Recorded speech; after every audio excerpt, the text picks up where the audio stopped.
Awesome. I'm Gary Banks. I'm head coach for the women's rugby team. Okay, and how long have you been coaching for the women's rugby team here? I think this is my 8th season with the uni. And just a bit about you in terms of your history within rugby. I've been playing rugby since I was a teenager. Hated the game with a passion until they introduced it to me. From the first game I was bitten by the bug. I've played for the best part of 40 years, and when I retired I took up coaching. So I've coached at club level, I've coached here at the uni, I do some coaching with the RFU. So I'm cut me and it says rugby. What would your reflections be on your last season in particular? Last season was the best season that we've had in all the time that I've been coaching here, and I think the best season that the uni's had.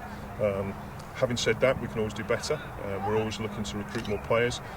The successes that we have are girls that have gone on to play for clubs rather than necessarily cups and leagues winning for the uni. The fact that people are staying within the game is absolutely fantastic. So you measure success in different ways, and we've been very successful. In the 8 years that I've got, I would reckon that around about 70% of the girls that have started playing that never played before have gone on to play at club level.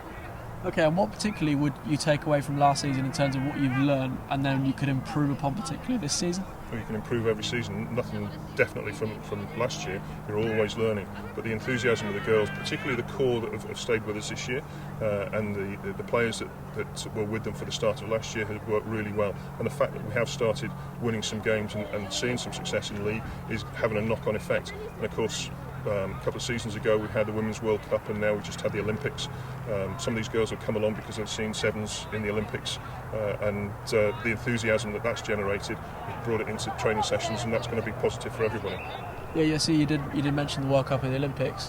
Where would you say the game is going in England? Like, how far could it go in terms of popularity?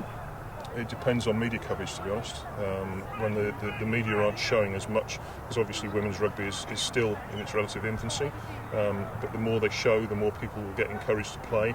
The more clubs that encourage girls to play between the age of 12 to about 18 would also help, because we have the problem. Some of the girls that come here have never played the game before. They've never experienced the game, or some of them haven't played since they were about 12 when they played tag rugby at school. So someone's got to bridge that gap, and once that's done, then it'll start springboarding. And finally, your objectives for the season. Where would you like to look back on the season and think, yes, that was pretty good going? Difficult one to say. Success this evening was seeing all these new faces that have taken to some of the exercises that we put them through. That will mount on to success on the park, and whether or not we end up top of the league or bottom of the league, it really doesn't matter as long as these girls are enjoying what they're doing, and those that are leaving go on to play at club level.